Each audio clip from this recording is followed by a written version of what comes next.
Welcome to Twistgrip Tales, down here with Alf. Howdy.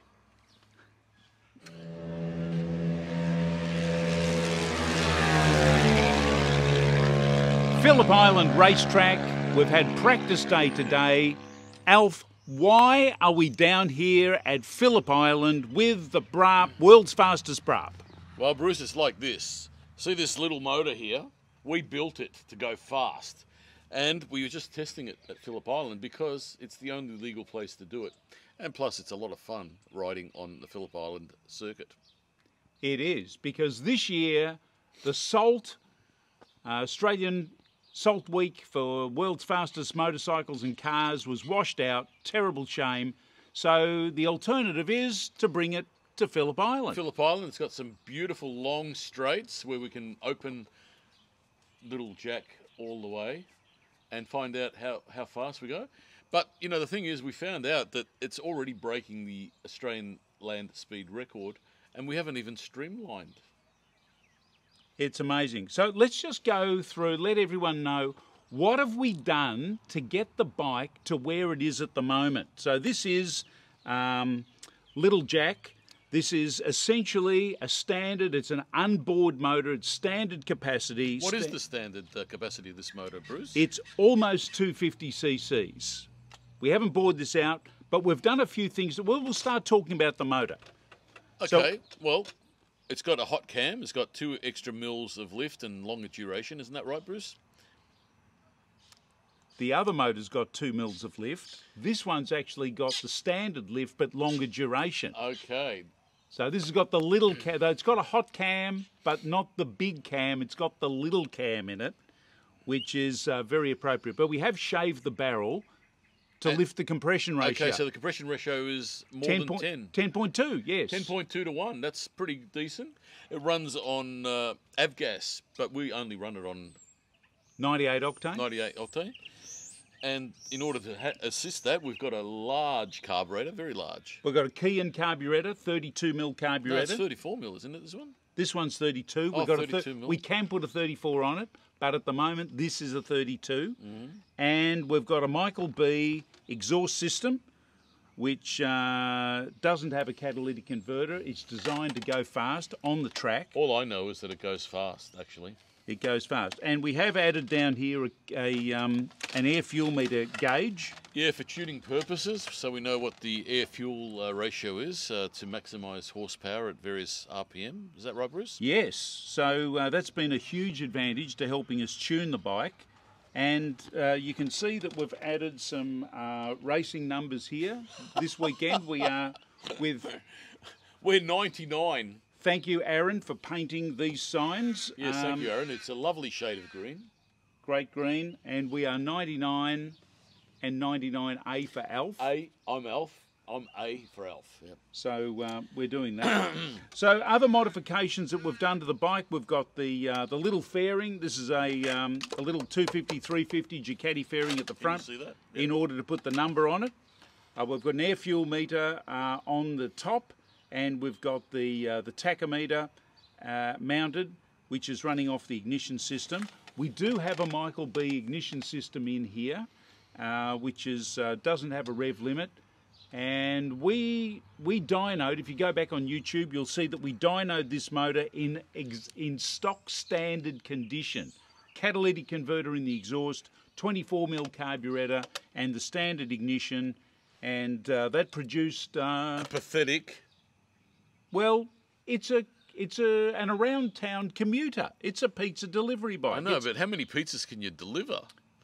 Well, apparently no more than 10. That's too much tens weight. of thousands have been delivered on these bikes around Melbourne. A great learner's bike. But what we found out was that peak revs were around about 5,000 and a little bit We're revs. not doing that now. And it was producing around about 13 odd horsepower, 90 kilometres an hour top speed, 100 kilometres an hour downhill. Not what you'd call a freeway bike, but certainly around the town, a beautiful bike with plush suspension. What did it pull on the straight at Phillip Island, Bruce? Well, we've had it out of Phillip Island today, and today it's pulling 10,000 RPM. That's pretty cool. And if you go to the video, you can see it's posted on Facebook now, Twistgrip Tales. You'll hear it revving at 10,000 RPM down the main straight of Phillip Island. I should say that in the motor, the valve gear, the valve followers, the rockers and the push rods have been significantly lightened. We've taken, almost a third of the weight. Yeah, about a third of the weight out of the rocker gear. Was it 8 grams? Was it something like that? Yeah, 8 grams off the push rods, maybe more than that, maybe 12 grams off the push rods, and about a third of the weight off the rockers and the followers. For Which a push makes rod it motor, rev higher without resistance, so we can get safe higher revs. That's the point of lightening everything, in case you don't know. So yeah, so now we're pulling 10,000 revs. That's a lot of revs for a little bike like this. Sounds fantastic. The big carburetor, the Kean carburetor, is doing a great job. The exhaust system is extracting, and we're pulling maximum revs all the way down the main straight of Phillip Island. And that equates to almost 95 miles an hour, which is how many kilometres an hour? It's astounding. That's about 100 and... Well, it's about 140, 100, nearly not 150, maybe a bit over 150 kilometres an hour, I Yeah, think. 140, 150 kilometres an hour. Well, 90 miles an hour is 140. Yeah, Isn't so it's almost that. Well, you said 95, didn't you? Yeah, if everything's going it's got right. 145 maybe? Something like that. Yeah, anyway, over 140 kilometres an hour. That's pretty good. Pretty good for an ST250, and that's great. So other things that we've done, we've got the hot up shock absorbers, and the front forks. What have we done? Springs in the front forks and heavier oil. I mean, I was playing with this till all hours last night, getting it race ready. Going through the scrut list. We've got a guard for the chain at the back, which I had to manufacture. We've got these side covers to protect the engine in case we have a spill and we don't have oil all over the track. So these are made of carbon fibre. Carbon fibre, thank you, Bruce. Beautiful job on those. What else, Bruce? We've had to lock wire all of the oil plugs, and you'll see down here we've got a magnetic oil plug that's lock wired in, and the filler is lock wired in. So other things that we've done, like it was said, we've got the unlimited, unrestricted ignition system from Michael B up there in Canberra, and that's doing a great job, set at full advance.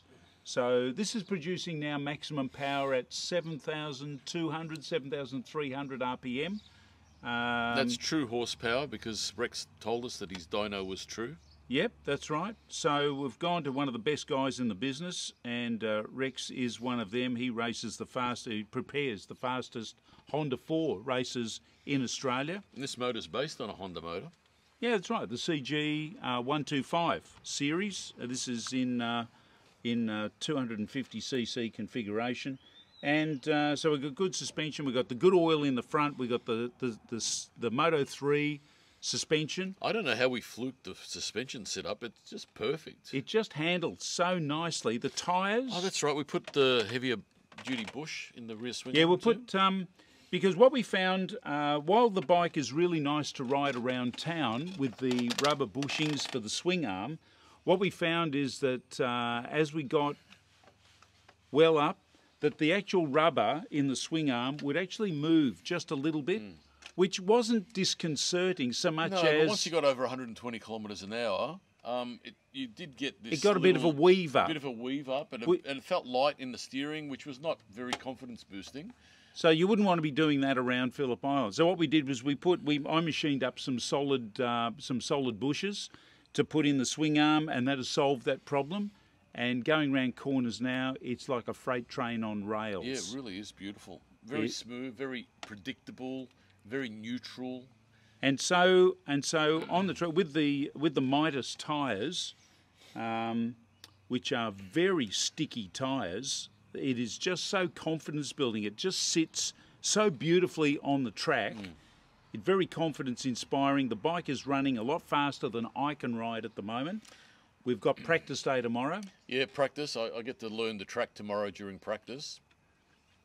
And, that'll be interesting. And we'll go through qualifying, and then we've got the races in earnest. Oh, it's qualifying, isn't it, tomorrow? Yeah, qualifying tomorrow. and that'll be fun. So what else have we done around the bike? Of course, we've got for the racetrack this exhaust system. It's rather loud, isn't it now, Bruce? But it sounds nice. It's rather fruity. I think that's the best way to say it. Fruity. Fruity. It used to have a little perforated baffle inside the muffler. That is no more. We threw that out. Because that's released another whole horsepower. Just taking that out. And One horsepower is important in racing. It is, especially when you've only got this many horsepower. So, so that's released a little bit more music for everyone to enjoy. And that's important. How many horsepower do we have now, Bruce? Almost 20. Almost 20. We've almost doubled the horsepower. Well, not, I suppose that's, I can't do maths fast, but it's not double, it's... Well, 50% more at least. 50%. It's a lot more anyway. Anyway, look, the fact that the bike holds 10,000 RPM down the main straight of Phillip Island is very impressive. And it loves it. Everyone says the bike sounds great. Yeah, they do. And we had all the expert racers with their expensive Ducatis and Hondas and Yamahas R6s and R1s, yeah. coming around and looking at it as if it was a circus item. But they were all enjoying it, laughing about it and thinking it was amazing. So that's strange. A little bike has attracted so much attention. And so the thing that we've been contemplating is, what if we had a class of Braps racing, and we only need a dozen people to decide that they want to take their bike racing. And now that we've done it, yeah, we'll do the prep for you. We'll set it up, no problem. It'll be fun as. It's been really quite a torturous path doing it the first time. Yeah, but now that we've done it once, it's a lot easier to do it the second time. We have worked it out. If you want a hot Brap, come and see us. So. So we've had the engine, that sort of stuff. So Aaron has been a huge help in getting the engine done and the paint work and that sort of stuff. That's been fantastic. We've had great sponsor assistance. We're associated with Movember. It's almost Movember. Grow a mow to save a bro. You can go onto the Twistgrip Tales page and donate or become a team member and run your own thing. What we want you to do is get your bike and rev it, and post your video of revving your bike and encourage others to do the same and raise some money, get revved up about Movember. That's what we want you to do. Help men live longer. Exactly. So we've got them. Distinguished Gentleman's Ride. We love that because this is a very distinguished bike and we like to think that we are somewhat distinguished. Well, it depends how I dress. At the moment I've dressed down somewhat. And depends what day of the week you're finding us. So the other sponsors, we got Midas Tyres has been really good. Brap have... Well, Brap gave us the bike. It's really good. Well, this bike is actually from Jack, who's now living up in Cairns, but the Salt Lake Racer, another bike, was donated by Brap, so that got the whole project going. So now we're taking the Salt Lake engine, which is this one, and putting it into the Brap frame to get it on the track. It's a complicated process. This all started because of the salt. We want to break the land speed record using a Brap. And just quietly, we think we've broken the Australian land speed record today. So we need it officially timed on the salt, but we think we're in good shape. And that's not even the hot motor. And we've got another motor which is even hotter, so we're looking to take that one and have a crack at the world land speed record. Won't that be good, Bruce? So follow us because we got more in store. Wait till you hear what's going on with the hot motor. It's only just starting. That'll be another story for another day. So other sponsors, we've had great support. Bell Springs have done the spring work for the front end. Beautiful Great work. springs. God, it's improved it so much. It's really good. This is the shock absorber that you can get from Brap as an aftermarket hot up for $150, I think is the retail price. And these really work well. Very stable, on the track, really nice. And very adjustable. Yeah. And of course the number plates, we got those from a 20-litre plastic drum, didn't we? Yes, from a building site that didn't need them anymore. thank you very much, whoever you are at the building site. We've got zero friction bearings from Statewide Bearings. Thank you, Statewide. In the wheel hubs. That's really good.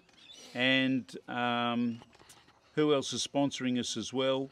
We've got we've got All Things Safety Wear sponsoring us with the AB bolts. So all the nuts and bolts on here have been sponsored by them. Thank you very much, AB Bolts, doing a great job. AB Bolts. And it's great to be. And if you want to be a sponsor on board here, then get in touch with us, because we're happy to have more sponsors to help us go faster. That's really important. So it's expensive. What's that movie called? Speed doesn't come cheap. I think that's. It doesn't. It doesn't come cheap. And time and effort as well. It's extraordinary. So we've got the air fuel meter plumbed into the exhaust pipe here, so that gives us a great tool for tuning up the carburettor, and so yeah, we've had lots of help from lots of people, and it's been and Michael B, of course, his exhaust system. His ignition system. The brake. We've got the sintered brakes pads from Michael B, which the brakes are really good. Castlemaine Hydraulics have done the stainless steel braided brake lines for us, and that stainless braided brake lines improve the braking out of sight. Unbelievable. So the braking and the front end and the springing. Just magic. Should we explain why that is? Because the line, when you brake firmly, the line expands, so it reduces the braking pressure on the calipers. But if you have braided line, which is stainless steel braiding, it prevents the tube or the line from expanding, and all the braking pressure goes directly to the caliper. So that's why it's improving the braking, isn't it? That's Bruce? right. And now that we've got stronger springs in the front forks with slightly heavier, 50% heavier brake fluid in the, or not brake fluid, hydraulic fluid in the front forks. They don't dive as much, do they? It doesn't disappear down. So we've still got suspension even when we're braking. It just makes it so good. So we're on the journey to the salt still, but this weekend we're here at Phillip Island, chasing it around the track and having a great day. And if you want to get your bike going, give us a call. We'll sort you. And it is Movember, so follow us, donate, there's a link there, and help a bro live a bit longer, grow a mow to save a bro. This year it's an equal opportunity event. Everyone's got the right to grow a mow. So if you've never grown a mow, give it a go. You never know. It could be the best accessory your face has ever had. You'll never know unless you give that mow a go. Come down and see us race tomorrow. See you at Phillip Island. Alf's on the bike too. Let's get some fish and chips. We're going to get some fish and chips now for dinner. And race day tomorrow. Woohoo!